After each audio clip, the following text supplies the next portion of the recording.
യോന 4 അധ്യായം 1 മുതൽ 11 വരെയുള്ള വാക്യങ്ങൾ. യോനയ്ക്ക് ഇത് അത്യന്തം അനിഷ്ടമായി. അവന് കോപം വന്നു.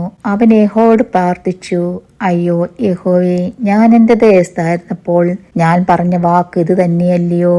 അതുകൊണ്ടായിരുന്നു ഞാൻ തരിശിലേക്ക് ബന്ധപ്പെട്ട് ഓടിപ്പോയത്. നീ കൃപയും കരുണയും ദീർഘക്ഷമയും മഹാദയയുമുള്ള ദൈവമായി അനർത്ഥത്തെക്കുറിച്ച് അനുതപിക്കുന്നവൻ എന്ന് ഞാൻ അറിഞ്ഞു. ആകയാൽ യഹോവേ, എന്റെ പ്രാണനെ എടുത്തുകൊള്ളണമേ. ജീവിച്ചിരിക്കുന്നതിനേക്കാൾ മരിക്കുന്നത് എനിക്ക് നന്നെന്ന് പറഞ്ഞു. നീ കോപിക്കുന്നത് വിഹിതമോ എന്ന് യഹോവ ചോദിച്ചു. അനന്തരം യോന നഗരം വിട്ടു ചെന്ന് നഗരത്തിന്റെ കിഴക്ക് വശത്തിരുന്നു. അവിടെ ഒരു കുടിലുണ്ടാക്കി നഗരത്തിന് എന്ത് ഭവിക്കുമെന്ന് കാണുവോളം അതിൻ കീഴെ തണലിൽ പാർത്തു.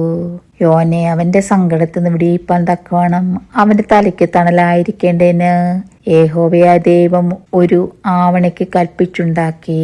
അതവന് മീതെ വളർന്നു പൊങ്ങി. യോന ആവണയ്ക്ക് നിമിത്തം അത്യന്തം സന്തോഷിച്ചു. പിറ്റേന്നാൾ പുലർന്നപ്പോൾ ദൈവം ഒരു പുഴുവിനെ കൽപ്പിച്ചാക്കി.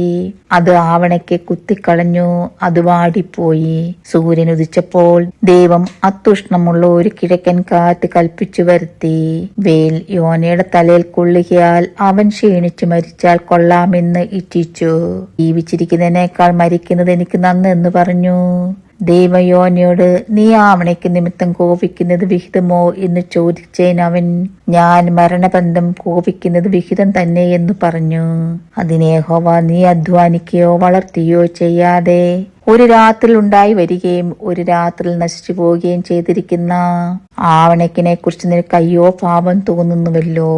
എന്നാൽ വലം കൈയും ഇടം കൈയും തമ്മിൽ തിരിച്ചറിഞ്ഞുകൂടാത്ത 1,20,000 ചില്ലുവാനും മനുഷ്യരും അനേകം മൃഗങ്ങളുമുള്ള മഹാനഗരമായ നീനവയോട് എനിക്ക് അയ്യോ പാപം തോന്നരുതോ എന്ന് ചോദിച്ചു.